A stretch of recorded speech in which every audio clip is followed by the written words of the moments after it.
السلام علیکم ورحمۃ اللہ وبرکاتہ۔ الحمدللہ وکفا وسلام علی عبادہ الذین اصطفیٰ۔ اشہد ان لا الہ الا اللہ وحدہ لا شریک لہ واشہد ان محمدا عبدہ ورسولہ صلی اللہ علیہ وآلہ وسلم۔ اما بعد، رمضان المبارک کی بھلائیاں سمیٹنے کا ایک طریقہ یہ ہے ناظرین کرام کہ میں اور آپ مسجد کے ساتھ اپنا تعلق مضبوط بنا لیں۔ مسجد اللہ کا وہ گھر ہے اور اتنی اہم جگہ ہے جس کو نبی اکرم صلی اللہ علیہ وسلم نے فرمایا احب البلاد الی اللہ مساجدہا، روئے زمین کے ٹکڑوں میں سے بہترین ٹکڑے جو اللہ کو پسند ہیں وہ مسجدیں ہیں۔ جو شخص مسجد کے ساتھ تعلق رکھتا ہے اللہ کریم اس کو اتنی اہمیت دیتے ہیں کہ نبی اکرم صلی اللہ علیہ وسلم نے فرمایا کہ جس شخص کو 5 وقت مسجد میں آتا جاتا دیکھو اور مسجد کے لیے دوڑ دھوپ کرتا ہوا دیکھو، اس کے ایمان کی گواہی دے دو۔ فشہدوا لہ بالایمان، گویا کسی شخص کا ایمان جانچنا ہو تو اس کا مسجد کے ساتھ تعلق دیکھ لیجئے۔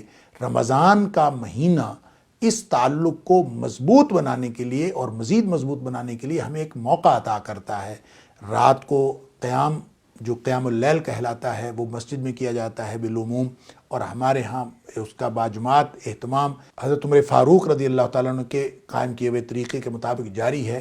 تو یہ بھی ایک طریقہ ہے مسجد کے ساتھ تعلق رکھنے کا۔ پھر 5 وقت کی نماز ہے، اہل ایمان مرد ان کو تو مسجد کے علاوہ نماز پڑھنی ہی نہیں چاہیے، اور بلکہ نبی اکرم صلی اللہ علیہ وسلم کا فرمان ہے کہ لا صلاۃ لجار المسجد الا فی المسجد، مسجد کا پڑوسی نماز گھر میں پڑھے، اس کی نماز مسجد کے علاوہ کہیں ہوتی نہیں ہے۔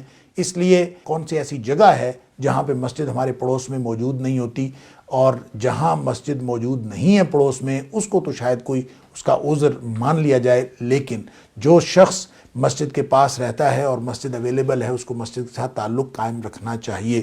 رمضان ہمیں یہ موقع عنایت کرتا ہے کہ ہم راتوں کے قیام کے ذریعے مسجد سے تعلق بنائیں، اعتکاف کے ذریعے سے تعلق بنائیں، اور روزانہ کی جو نمازیں ہیں وہ مسجد میں پڑھ کے بیٹھے رہیں۔ نبی کریم صلی اللہ علیہ وسلم نے فرمایا جو میری امت مسجد میں نماز کے انتظار میں بیٹھے تو اس سے گناہ بھی بخشے جاتے ہیں، کفارہ بھی بنتا ہے ان کے گناہوں کا، اور یہ ترہب بھی ہے، گویا دنیا سے کنارہ کشی اختیار کر کے اللہ کا قرب حاصل کرنے کا ایک ذریعہ بھی ہے۔